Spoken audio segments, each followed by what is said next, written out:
Stock market के अंदर एक नया आईपीओ आ रहा है, वीफिन सॉल्यूशंस लिमिटेड। ये जो आईपीओ है ये 22 जून से 26 जून के बीच में खुला हुआ रहेगा और इसके अंदर जो कंपनी है 82 रुपये एक शेयर की मांग रही है और 1600 रुपये का लॉट रखा है कंपनी ने। तो टोटल आपको एक आईपीओ की फाइल लगाने के लिए 1,31,200 रुपये की जरूरत पड़ने वाली है।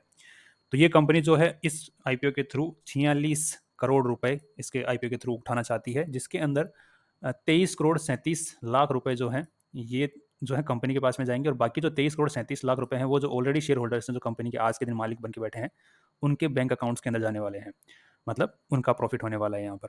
23 करोड़ रुपए उनके पास जाएंगे और 23 करोड़ रुपए कंपनी के पास में जाने वाले हैं। सब कंपनी करती क्या है, तो कंपनी क्या करती है, एक प्लेटफॉर्म प्रोवाइड करती है, जो कि लोन बांटने वाले नहीं होते हैं जैसे बैंक वगैरह, इनको लोन बांटने के लिए सुविधा प्रोवाइड करती है। एक प्लेटफॉर्म देती है, डिजिटल प्लेटफॉर्म, जिसके थ्रू ये आराम से कस्टमर्स को लोन दे सकते हैं, बांट सकते हैं। तो ये डिजिटल सुविधा देती है।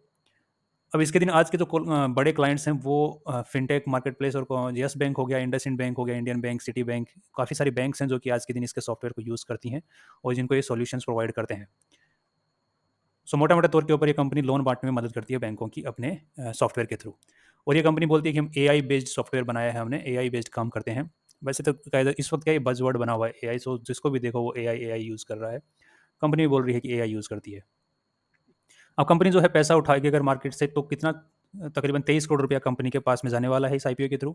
सो 23 करोड़ रुपये में कंपनी बोल रही है कि मैं मार्केटिंग एक्सपेंडिचर करूंगी और सेल को बढ़ाने की कोशिश करूंगी और जो अपना जो प्रोडक्ट है, इनका जो सॉफ्टवेयर है, उसको और से और ज़्यादा डेवलप करूंगी, एनहेंस करूंगी और उसके मेंटेनेंस के अंदर अपना जो खर्चा लगता है उसके अंदर पैसा लगाने के लिए मेरे को पैसों की जरूरत पड़ने वाली है।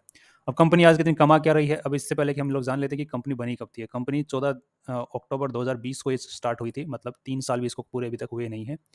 उससे पहले ये आईपीओ लेके आए। इस सारे आईपीओ वालों को इतनी जल्दी किस बात की समझ में नहीं आता। सो कोई ना। और सेकेंडली अगर ये कंपनी की और बातें करते हैं, तो कंपनी जो है कमा कितना रही है, तो वो है मार्च 2022 को इसने जो रिजल्ट जारी किया उसमें बताया कंपनी ने कि हमने टोटल 6 करोड़ का सेल किया। मतलब हमने अपने प्लेटफॉर्म के थ्रू जिन बैंक्स को सुविधा दी, जो एनबीएफसी उसको सुविधा दी, वहाँ से हमने 6 करोड़ रुपए कमाए, जिसके अंदर हमारे जो नेट प्रॉफिट बचा अपने एम्प्लॉयज़ को पे वे सब कुछ करने के बाद में 70 लाख रुपए हमने नेट प्रॉफिट कमाया। इस साल बोल रहे हैं कि जो 10 महीनों के अंदर हमने 12 करोड़ की सेल कर ली है और 3.5 करोड़ रुपए कमा लिए हैं। तो यहाँ पे मार्जिन तो काफ़ी अच्छा नज़र आ रहा है टोटल ओवरऑल सेल के ऊपर। सो 12 करोड़ की सेल, मतलब 1 साल के अंदर 10 महीने के अंदर सेल जो है डबल से भी ज़्यादा हो गई। तो ये तो ग्रोथ तो बहुत ही काफ़ी अच्छी, मतलब 100% ग्रोथ है। तो ये ज़रूरी नहीं कि ग्रोथ मेंटेन रहेगी आगे भी, बट अभी इस साल तो ग्रोथ देखने को मिली है। अब कंपनी के दिन आज के दिन जो 50 लाख का लॉन्ग टर्म लोन है और कंपनी का खुद का पैसा है 24 करोड़ रुपए। तो ये 24 करोड़ रुपए खुद का पैसा, मतलब कंपनी ने खुद कमा के इकट्ठा नहीं किया। जो इन्वेस्टर्स हैं इन्होंने पैसा लगाया है, 24 करोड़ रुपए के आसपास में लगा रखा है। उस 24 करोड़ का कंपनी के पास में है क्या, तो कंपनी बोले मेरे पास में 48 करोड़ रुपए के एसेट्स हैं। मतलब 24 करोड़ तो हमने खुद ने लगाए हुए हैं और 50 लाख का लॉन्ग टर्म लोन लिया हुआ है और बाकी उधारी के ऊपर पैसा हमारी कंपनी के अंदर लगा हुआ है, जो कि शॉर्ट टर्म लोन जिसको हम बोलते हैं, शॉर्ट टर्म लोन लगा पड़ा है।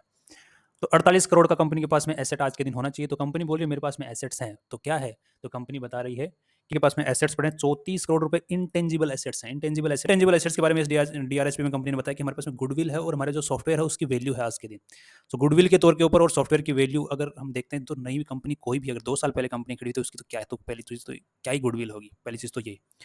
दूसरी चीज़ कि सॉफ्टवेयर के ऊपर आपने चाहे 50 करोड़ रुपए खर्च कर दो, 60 करोड़ रुपए खर्च कर दो, अगर उसी का किसी दूसरे कॉम्पिटिटर ने वही टाइप का सॉफ्टवेयर और सस्ते के अंदर बना लिया और उसके एसेट्स कम और उसकी अगर पॉपुलैरिटी बढ़ गई, तो आपके सॉफ्टवेयर की क्या क्या क्या फ़र्क क्या पड़ेगा उससे?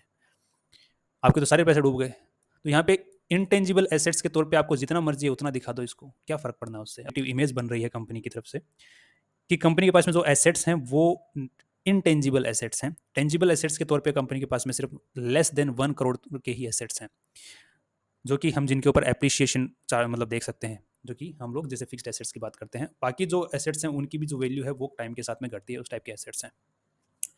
सो ओवरऑल कंपनी के अंदर हम लोग पीबी रेशियो के ऊपर तो खेल नहीं सकते, मतलब कंपनी के एसेट्स के ऊपर तो नहीं खेल सकते हैं। अब यहाँ पर हम अगर दाव लगाना अगर सकते हैं, तो वो हम रेवेन्यू के ऊपर दाव लगा सकते हैं कि कंपनी सेल कर रही है उस हिसाब से कितना प्रॉफिट जनरेट कर रही है। तो हम लोग दाव लगा सकते हैं पीई रेशियो के ऊपर कि कंपनी कितना कमा रही है, तो आगे फ्यूचर में कितना कमाएगी। सो यहाँ पे कंपनी की जो ग्रोथ है वो तो 100% नजर आ रही है अपने को सालाना। सेकेंडली कंपनी 3.5 करोड़ रुपए इस साल कमाए हैं, तो हो सकता है कि अगले साल 8 करोड़ या 10 करोड़ के आसपास में कमा रही है। तो उसका अंदाजा हमें कब पता चलेगा, जब हम कंपनी की after the IPO P ratio निकालते हैं। तो आफ्टर द आईपीओ कंपनी के पास में जो पी रेशियो निकल के आता है, उसके लिए अपने को आफ्टर द आईपीओ कंपनी अपनी कंपनी की वैल्यू कितनी लगा रही है, तो वो बोल रही है 182 करोड़ रुपए की वैल्यू है मेरी कंपनी की, और उसी हिसाब से कंपनी का पैसा चार्ज कर रही है आईपीओ के अंदर कंपनी। सो 182 करोड़ रुपए की ये कंपनी किसी भी एंगल से नहीं लग रही भाई। दूसरी चीज़, अगर हम 182 करोड़ रुपए की आईपीओ के हिसाब से अगर इस मान भी लेते हैं तो पी रेशियो कितना आ जाएगा? पी आ गया 40 का। भाई पी तो बहुत ज़्यादा है यार, कम ऑन, मतलब पेटीएम वाला पी है ये। एसएमई कंपनी एक सॉफ्टवेयर बनाया, बहुत महंगे में बना लिया, अब बोल रही है हम उसको एसेट मान रहे हैं, और अब हम इन्वेस्टर्स को बोल दिए अब तुम पैसे दो हमको, हम क्योंकि साल का 12 करोड़ रुपए कमा रहे हैं इससे। ठीक है, कितना कमा रहे हो?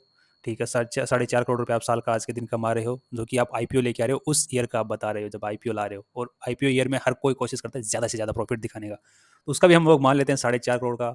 तो उस हिसाब से आप बोल रहे हो कि अगर मैं हर साल 4.5 करोड़ ही रुपए कमाऊंगी या फिर ग्रोथ रेट अच्छी रहेगी, तो मेरे को जो आई आपने वैल्यूएशन लगाई है वहां तक पहुंचने के अंदर ही कंपनी को 10 साल से ऊपर लग जाएंगे। यार, सो फाइनली मेरी तरफ से तो यही व्यू रहेगा कि कंपनी का जो आईपीओ आ रहा है वो बहुत ही हाई वैल्यूएशन के ऊपर आज लेके आ रही है कंपनी। इसी के के ऊपर हम लोग एक बार इसके लीड मैनेजर को भी देख लेते हैं। लीड मैनेजर कौन है? श्रेणी शेयर्स प्राइवेट लिमिटेड नाम से इसका लीड मैनेजर है।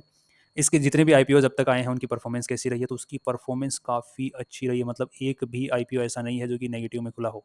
एक ही आईपीओ है जो -1% में खुला हो, बट वो भी हम लोग मान सकते हैं कि ऑन एन एवरेज वहीं पर माना जाता है।